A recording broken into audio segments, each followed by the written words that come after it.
দেখে নিই ৩ নম্বর প্রতিমা। বিশেষ করে এই প্রতিমা, এই বাড়ির প্রতিমাটি আমার ভীষণই ভালো লাগে। মানে সব প্রতিমায় মাতৃ প্রতিমাই দেখতে সুন্দর হয়, তার থেকেও বেশি ভালো লাগে আমার এই বাড়ির প্রতিমা। কারণ আপনারা দেখলেই সেটা বুঝতে পারবেন কেন বলছি। সত্যি মানে মাতৃ প্রতিমা মানে অসম্ভব সুন্দর হয়। তো চলুন আপনাদেরকে দেখাই। তো দেখুন মাতৃ প্রতিমা। আপনাদের সঙ্গে অরিজিনাল সাউন্ডগুলো শেয়ার করতে পারলে আপনারা বুঝতে পারতেন এখানে কতটা জমজমাট বা লাউড মিউজিক চলছে। বিভিন্ন ধরনের মিউজিক কিন্তু চলছে। কোন বাড়িতে কোন মিউজিক চলছে কিচ্ছু বোঝার উপায় নেই। তো যেহেতু এটা আমি শেয়ার করতে পারছি না, তো লাস্ট মুহূর্তে একটু আপনাদের জন্য চেষ্টা করব দেওয়ার, যাতে আপনারা বুঝতে পারেন। তো মাতৃ প্রতিমা কেমন লাগলো সেটা কিন্তু অবশ্যই জানাবেন কমেন্টে। কোন প্রতিমা আপনাদের এখনো পর্যন্ত ভালো লাগলো সেটা কিন্তু অবশ্যই জানাবেন। কেমন?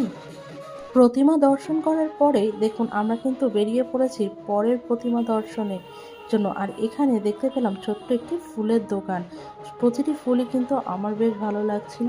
তো তাই আপনাদের সঙ্গে একটু শেয়ার করলাম। তো আপনাদের কেমন লাগলো অবশ্যই কিন্তু কমেন্টে জানাবেন। তাহলে চলুন আগের প্রতিমা দেখার জন্য যাওয়া যাক।